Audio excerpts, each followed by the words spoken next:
कांग्रेस और कांग्रेसी अपने बड़बोलेपन में कुछ भी बकवास कर बैठते हैं और यही हम सब ने देखा हरियाणा इलेक्शंस के दौरान भी। कांग्रेसी प्रवक्ताओं का ये हाल था कि 8 तारीख की सुबह के पहले 2 घंटे के रुझानों को देखकर ये बावले हो गए, ये पगला गए। यहाँ तक कि इन्होंने कांग्रेस की जीत की भविष्यवाणी कर दी, वो भी बड़े मार्जिन से हरियाणा में।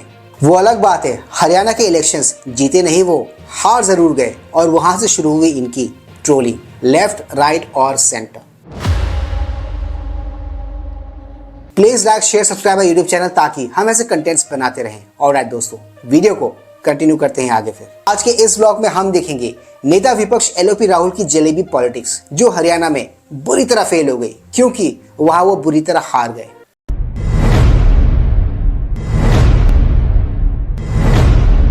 ज्यादा बोलना इन नेताओं को इतना भारी पड़ जाता है कि सोशल मीडिया पर वो क्लिप्स वायरल होने लगते हैं और उसके बाद क्या होता है, उसके बाद होती है इन नेताओं के साथ साथ इनकी पार्टी की ट्रोलिंग और जबरदस्त तरीके से आलोचना। इसी कड़ी में कांग्रेस की प्रवक्ता सुप्रिया श्रीनेत भी पीछे नहीं है।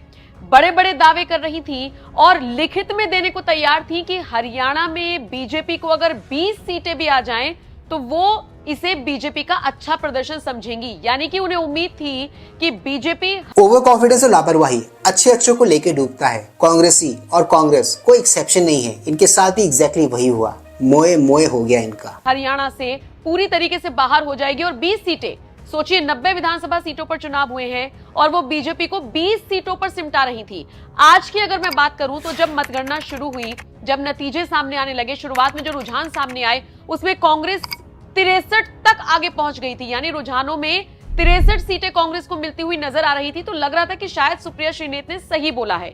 लेकिन अब जब ये रुझान नतीजों बाय द वे जब काउंटिंग शुरू हुई तो दिन के पहले 3-4 घंटों में कांग्रेस लीड पर थी और बीजेपी उनके पीछे पीछे चल रही थी। बट जैसे जैसे दिन आगे बढ़ा, काउंटिंग आगे बढ़ी, इसका ठीक उल्टा होना शुरू हो गया। यानी बीजेपी ने लीड ले ली और कांग्रेस उनके पीछे हो गई। और रही रिजल्ट की बात, जैसा कि आपको पता ही है, दिन के एंड तक बीजेपी हरियाणा का इलेक्शन जीत गई। में तब्दील होते हुए नजर आ रही हैं।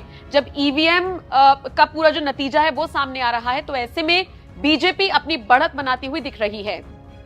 बहुमत का आंकड़ा काफी देर पहले ही बीजेपी पार कर चुकी है और अगर मैं आपको ताजा आंकड़ा बताऊं, जिस वक्त मैं ये वीडियो रिकॉर्ड कर रही हूं उस वक्त 50 सीटों पर बढ़त बनाए हुए बीजेपी नजर आ रही है हरियाणा में, जबकि कांग्रेस 33 सीटों पर सिमट कर रह गई है। यानी कि बहुमत के आंकड़े से बहुत पीछे। अब ऐसे में हर कोई सुप्रिया श्रीनेत से सवाल। काउंटिंग के दौरान चल रहे एक डिबेट शो में कांग्रेस प्रवक्ता सुप्रिया श्रीनेत ने दावा किया कि वो हरियाणा का चुनाव, हरियाणा का इलेक्शन जीत रहे हैं।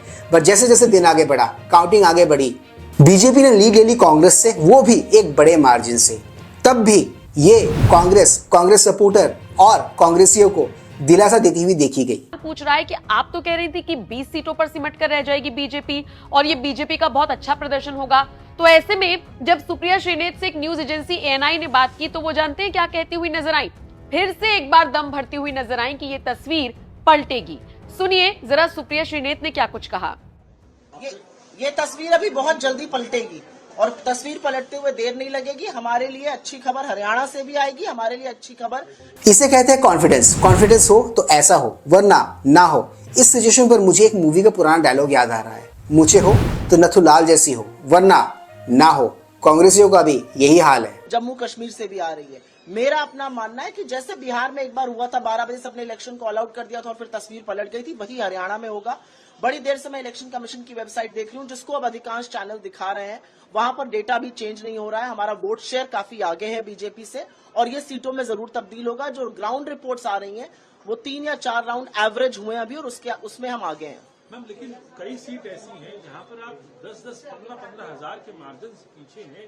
तो ये बार बार तस्वीर के पलटने का जिक्र कर रही है, बट काउंटिंग के खत्म होते होते ना तो तस्वीर बदली और ना ही कांग्रेस की किस्मत, क्योंकि आज कांग्रेस की किस्मत में हार लिखी हुई थी। कुछ वैसा ही था, हाथ तो आया पर मुंह ना लगा। उनको कैसे कोप अप करेंगे आप लोग? और कई सीटें ऐसी हैं जिसमें हम बहुत आगे भी हैं। तो मेरा अपना मानना है कि ये तस्वीर बदलेगी और तस्वीर इसलिए बदलेगी क्योंकि हम लोगों ने मुद्दों पर चुनाव लड़ा है। किसानों, जवानों, पहलवानों और युवाओं के मुद्दों पर चुनाव लड़ा है और ये इलेक्शन जरूर पलटेगा। भी आप 12 बजे तक का इंतजार करिए, ऐसा मेरा मानना है। वैसे सिर्फ यही नहीं, अगर मैं आपको आज सुबह की तस्वीर बताऊं तो कांग्रेस कार्यालय में जलेबी बंटनी शुरू हो गई। ये देखकर आपको एक टर्म याद आ जाएगा, प्री मैच्योर सेलिब्रेशन। ये कुछ बांग्लादेशियों जैसा हाल है जो मैच के जीतने के पहले ही सेलिब्रेट करने लग गए थे ग्राउंड पर। और आप सबको तो पता ही है उस मैच का रिजल्ट क्या हुआ। बांग्लादेश वो मैच हार गई थी at the end of the day. कांग्रेसियों का भी यही हुआ। हरियाणा इलेक्शन रिजल्ट कांग्रेस और कांग्रेसियों के लिए किसी सदमे से कम नहीं था। इससे उभरने में उन्हें थोड़ा वक्त लगेगा। तब तक आप लिब्रांडो, सेकुलर और जितने भी लेफ्ट लीनिंग पत्रकार हैं, जितने भी लेफ्ट लीनिंग लोग हैं, इनका मेल्टडाउन ऑनलाइन एंजॉय कर सकते हैं। आज के इस ब्लॉग को बनाने का मकसद कांग्रेस, कांग्रेसियों और कांग्रेसी सपोर्टर्स का ओवर कॉन्फिडेंस और उनके प्री मैच्योर सेलिब्रेशन के मजे लेना था। आज के इस ब्लॉग में सिर्फ इतना ही। मैं मिलूंगा आप सबसे अपने अगले ब्लॉग में। Till then keep smiling and yes, do not forget to like, share, subscribe our YouTube channel. इससे हमें ताकत मिलती है, इससे हमें शक्ति मिलती है, इससे हमें प्रेरणा मिलती है। कीप स्माइलिंग दोस्तों।